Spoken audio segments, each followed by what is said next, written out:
नागपूर महानगरपालिका निवडणुकीत भाजपची जोरदार प्रचाराची रैली दिसून येत आहे। प्रत्येक प्रभागात उमेदवार लागलेले आहेत। आम्ही यावेळेस प्रभाग 17 मधून जिथे मनोज साबळे, प्रमोद चिखले आणि ताईसुद्धा आहेत, ज्या प्रचाराला सुरुवात केलेली आहे। आज आम्ही मेडिकल परिसरात आहो।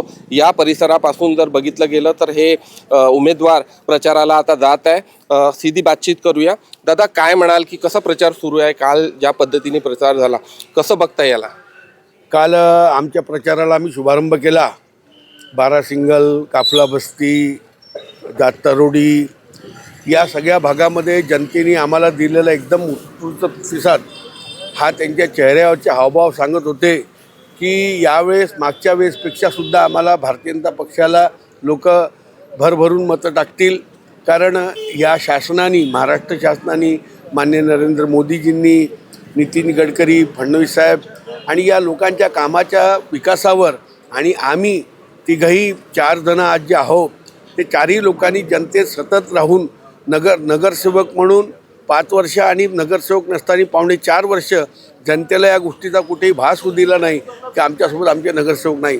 आज त्यांच्या समस्येला आम्ही निरंतर नागपूर महानगरपालिकेच्या माध्यमातून, आमच्या आमदारांच्या माध्यमातून त्यांच्या समस्या ज्या असतील त्या आम्ही सोडवण्याचा पूर्ण प्रयत्न केला। त्याच्यामुळे इकडे या सर्व भागातील जनता आमच्यावर खुश आहे, प्रसन्न आहे आणि त्या रूपात आम्हाला यावेळेस येणाऱ्या निवडणुकीमध्ये ते आम्हाला मागच्या वेळेसपेक्षा भरघोस मतांनी विजयी करतील। विरोधक सतत टीका करत आहे। विरोधी पक्षाचे जे उमेदवार आहेत ते सतत टीका करत आहे की रस्ते आणि पूल बांधून होत नाही। ज्या मूलभूत ज्या गरजा आहेत, ज्या महापालिकेच्या गटर लाईनच्या समस्या आहे, खूप जागी गड्डे पडलेले आहेत, अशात ते लोक उलट प्रचार सुरू आहे। काय कसं बघता याला की घाबरलेले आहेत विरोधक अगदी घाबरलेले आहे। कारण कसं आहे, विकासाच्या नावावर त्यांना बोलण्याकरता काही उरलेलं नाही। एका काळात हा जो पूर्ण नागपूर शहर आहे एका काळात खेड म्हणून ओळखलं जात होतं, आज ते मेट्रो सिटी म्हणून ओळखल्या जाते आहे। हे परिवर्तन त्यांच्या दिसतेच आहे। काही गोष्टी अशा आहे की समस्या ही निरंतर चालणारी प्रक्रिया आहे। कारण गटर लाईन ही टाकल्यानंतर ब्रेक होणे, बुजणे या प्रक्रिया ज्या आहे, आपण जसं एखाद्या गाडी सायकलमध्ये आपण हवा भरली आणि हवा उतरली तशातला तो प्रकार आहे पंक्चर होणे, तशा त्या प्रक्रिया असतात। समस्या ही निरंतर चालणारी प्रक्रिया। दुसरी महत्त्वाची गोष्ट म्हणजे त्यांना असं वाटते की आम्ही लोकांच्या जनतेचा विकास करून जर विश्वास संपादन करू शकतो। आम्ही लोकांचा विकासही केला आणि विश्वाससुद्धा संपादन केला। या प्रभागातील जनतेला आम्ही त्यांच्या मूलभूत सुविधाही दिल्या, त्यांचा विश्वास जिंकून आम्ही त्यांचे प्रत्यक्ष त्यांचं कामही केलं आहे। संजय निराधार असो, कामगारांचे जे पेटी वाटप होते ते पेटी वाटप करून किट वाटप केल्या, त्यांच्या कोणत्याही समस्या आली अडचणी त्यांच्यासोबत राहिलो, सुखदुःखात त्यांच्या आम्ही सोबत राहिलो। कोविडच्या काळातसुद्धा आम्ही त्यांच्यासोबत होतो। फक्त भारतीय जनता पार्टीच हे कोविडच्या काळात त्यांच्यासोबत होती, हे त्यांनी प्रत्यक्ष डोळ्यांनी बघितलेलं आहे। त्याच्यामुळे या प्रभागातील जनता आमचा साथ कधी सोडू शकणार नाही आणि सोडणार नाही। आता ते व्यक्तिगत काही आरोप करत असतील, पण जनता जनार्दन ते उघड्या डोळ्यांनी बघते आहे, त्याच्यामुळे त्याचं उत्तर ते मताच्या रूपातच देतील। भाऊ, काय म्हणाल तुम्ही? काँग्रेस पक्षात होते, ज्येष्ठ नेते होते आणि त्यानंतर आता भाजपमध्ये तुम्ही आलेला आहे। काय बघून तुम्ही आले नेमकं विकासाच्या मुद्द्यावर आणि भाजपकडून आता तुम्हाला उमेदवारी दिली? नाही, भाजपची उमेदवारी ही मला देण्यात आली, मी खुश आहे। परंतु काँग्रेसमध्ये असतानाही मी स्वतः 10 वर्ष नगरसेवक होतो, त्याच्यानंतर माझी पत्नी 10 वर्ष नगरसेवक होती आणि मी जनतेच्या सेवेत सकाळपासून 6:30 वाजेपासून राहत होतो आणि जनतेचं हे प्रेम माझ्यावरती कायम आहे।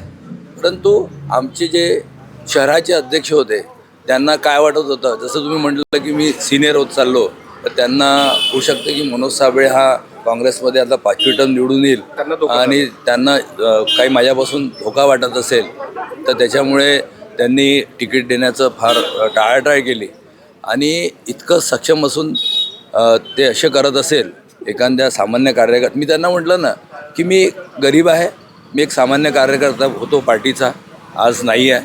पण मी त्यांच्यासोबत जेव्हा त्यांना सांगितलं, म्हटलं तुम्ही पैसेवाल्याच्या मागं चालले असाल तर ठीक आहे, मला काही प्रॉब्लेम नाही का, माझ्यासाठी इकडले दरवाजे, मला देवेंद्रजी जी म्हटलं आणि संदीपजींचा फोन आला होता, प्रवीणजीचा फोन आला होता आणि मला संदीप जोशींनी सांगितलं की मित्रा, तुझ्यासाठी आमचे दरवाजे उघडे आहे आणि सगळ्यांसोबत मी माझ्या सर्व सहकारी कार्यकर्त्यांसोबत बोललो आणि मी त्यांना म्हटलं मला थोडा वेळ द्या आणि मी त्यांचा विश्वास घेऊन मी आज भारतीय जनता पार्टीचा उमेदवार आहे.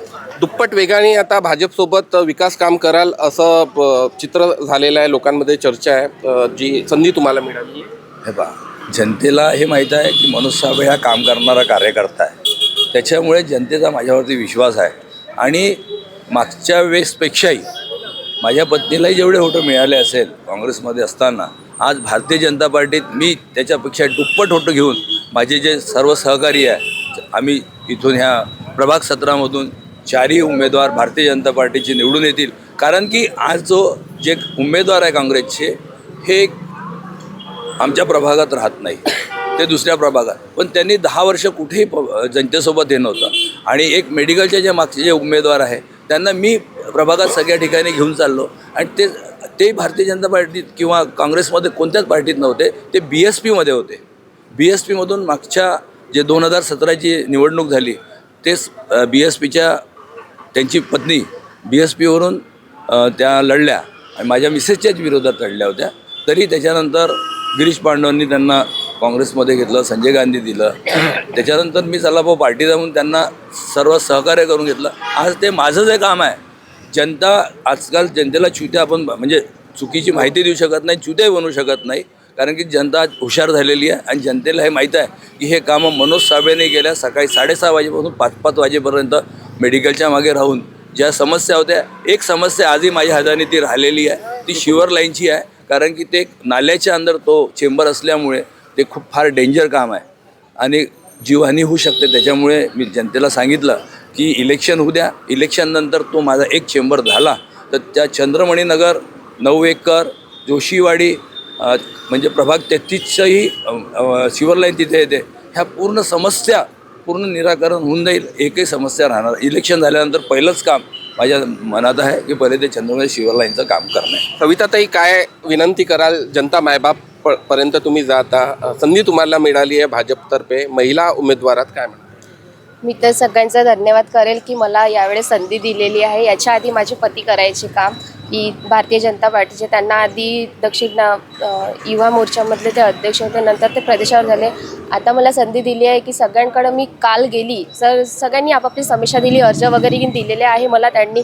तर आम्ही 4ही उमेदवार म्हणून ते त्यांचं जे त्यांनी आम्हाला अर्ज दिले ते आम्ही पूर्णपणे काम करू. कारण की सगळ्यांचं म्हणजे थोडंसं असं ऐकायला आलं आहे की तुम्ही करत नाही, पण आम्ही 4ही उमेदवार म्हणून आता आम्ही ते काम करायला पूर्णपणे म्हणजे सहमतीनं करू तयार. विकासाच्या मुद्द्यावर कुठे ना कुठे भाजप हा निवडणुकीत प्रचाराला गुंतलेला आहे आणि प्रभाग 17चा हा पॅनल, भाजपचा पॅनल, ज्यांच्याशी आम्ही खास बातचीत केली, ते विकासाच्या मुद्द्यावर समोर जात आहे आणि जनता नक्की निवडून देईल असा त्यांना ठाम विश्वास आहे.